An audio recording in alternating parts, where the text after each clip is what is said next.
महाराष्ट्र की राजनीति में कई नाम हैं जो चर्चाओं का विषय है, जिसमें सबसे मुख्य नाम मुख्यमंत्री एकनाथ शिंदे का है, लेकिन उसके बाद उद्धव ठाकरे का भी है। लेकिन सबकी ये राय है कि अगर राज ठाकरे शिवसेना के अध्यक्ष पद के तौर पर होते तो शायद आज ये नौबत आती ही नहीं और महाराष्ट्र में इतना बड़ा सियासी सत्ता परिवर्तन होता ही नहीं। आप सभी को जानकारी दे दें, राज ठाकरे की भूमिकाओं को लेकर तमाम सवाल खड़े हुए हैं समय समय पर, और ये भी खबरें सामने आई है कि उद्धव ने कई बार शायद राज ठाकरे की वापसी के बारे में सोच विचार की और अपने मंत्रियों से बातचीत की थी, या मंत्रियों ने राज ठाकरे को लेकर उद्धव के सामने कुछ शर्तें या बातचीत रखी थी। ये खुलकर बातें सामने आई थी तब जब रामदास कदम ने खुलासा किया था कि जब महाराष्ट्र की राजनीति में सियासी परिवर्तन हुआ था और उद्धव ठाकरे को शिवसेना की जिम्मेदारियां बांटी जा रही थी, तब राज ठाकरे काफ़ी कुछ वहां से नाखुश नजर आए थे। और ऐसे में सभी मंत्री चाहते थे कि राज ठाकरे को जिम्मेदारियां मिलें, क्योंकि राज ठाकरे बाला साहब ठाकरे के साथ बचपन से ही रहते हुए उनके राजनीति के गुण आचरण सब सीखते नजर आ रहे थे। लेकिन अचानक से सत्ता परिवर्तन हुआ और उद्धव ठाकरे को शिवसेना की जिम्मेदारियां मिलती नजर आईं। आपको शुरुआत से सारी जानकारी देते आखिर पूरा मसला क्या था। महाराष्ट्र नवनिर्माण सेना के अध्यक्ष राज ठाकरे प्रदेश राजनीति एक अलग स्थान रखते हैं। उन्होंने अपनी पहली पार्टी यानी शिवसेना के लिए भी बचपन से लेकर जवानी तक बहुत काम किया। हालांकि जब इस बात का इनाम मिलने का मौका आया तो उन्हें अपनी पार्टी में वो सम्मान और रसूख नहीं मिल पाया जिसके वो हकदार थे, जिसकी चाहत भी राज ठाकरे के मन में बरसों पहले से पल रही थी। राज ठाकरे हर लिहाज से चाचा बाल ठाकरे के कहीं ना कहीं प्रतिरूप माने जाते थे। चाल ढाल, पहनावा, बातचीत, भाषण की शैली, इतना ही नहीं वे बाल ठाकरे की तरह बेहतरीन कार्टूनिस्ट भी थे। शिवसेना में रहते हुए राज ठाकरे भारतीय विद्यार्थी सेना अध्यक्ष भी थे। हालांकि अब भारतीय विद्यार्थी सेना का युवा अध्यक्ष विलय कर दिया गया है। राज ठाकरे ने जब शिवसेना क्यों छोड़ी, इसकी तमाम वजह हैं, जिनमें से कुछ हम आपके सामने रखने वाले हैं। उद्धव ठाकरे आज भले ही शिवसेना के मुखिया के तौर पर जाने जाते हों और पूर्व मुख्यमंत्री के तौर पर जाने जाते हों, हालांकि वे कभी भी राजनीति में नहीं आना चाहते थे। लेकिन कहते हैं कि बेटा तो बेटा ही होता है। स्वर्गीय बाला साहब ठाकरे की पत्नी मीना ठाकरे ये चाहती थी कि उनके परिवार का कम से कम एक बेटा तो राजनीति में आए।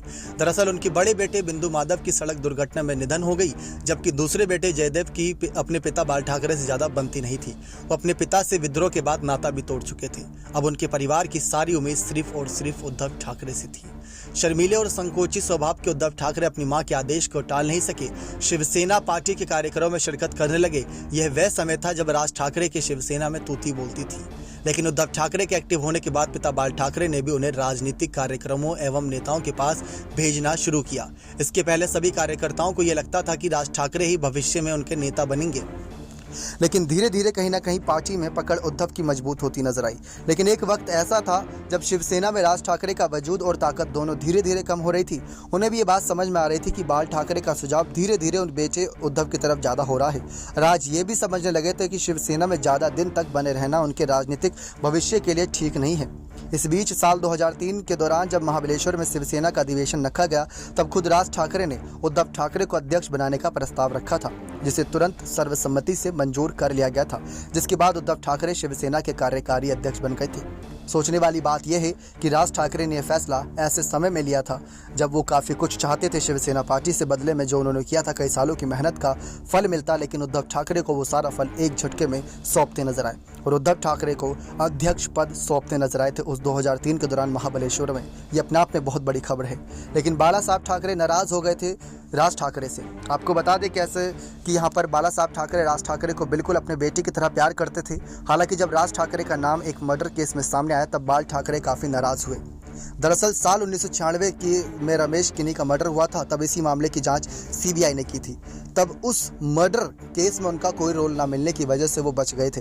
कहा जाता है कि इसी घटना के बाद से जब राज ठाकरे की शिवसेना में उल्टी गिनती शुरू हो गई, यहीं से धीरे धीरे उद्धव ठाकरे के सितारा राजनीति में चमकता गया। लेकिन अब सवाल ये है कि क्या राज ठाकरे कभी शिवसेना में वापसी के और संकेत देखेंगे? और अगर देखा जाए, राज ठाकरे के साथ आज भी कई सारे शिवसैनिक खड़े रहते नजर आते हैं। शिंदे की ही बात कर ले, एकनाथ शिंदे जब बगावत करके गए थे, राज ठाकरे बीमार थे, राज ठाकरे का हालचाल पूछते नजर आए थे। रामदास कदम ने भी राज ठाकरे का जिक्र किया था। शरद पवार, सुप्रिया सुले, अजीत पवार भले ही राज ठाकरे को कहते हो कि इनको ज़्यादा सर पर चढ़ाने की जरूरत नहीं है, ये इतने कोई खास मंत्री है नहीं, महीनों में कहीं एक बार आते हैं और अपना भाषण देकर चले जाते हैं, इनका मनोरंजन के तौर पर भाषण होता है, ऐसी बातें कही गई। लेकिन हकीकत यह है कि अगर राज ठाकरे के फैसले देखें हिंदुत्व को लेकर और रणनीतियों को लेकर, जो एक फैसले राजनेता के होने चाहिए वो फैसले उनके अंदर नजर आते हैं। यही बात है जो बाकी मंत्रियों से राज ठाकरे को अलग करती है। लेकिन जैसे राज ठाकरे ने 2003 में महाबलेश्वर में उद्धव ठाकरे के बड़े पद पर ऐलान किया था, क्या वही अब वापस कहीं ना कहीं उद्धव ठाकरे ने देते नजर आएंगे? क्या उद्धव ठाकरे राज ठाकरे को कुर्सी सौंपेंगे?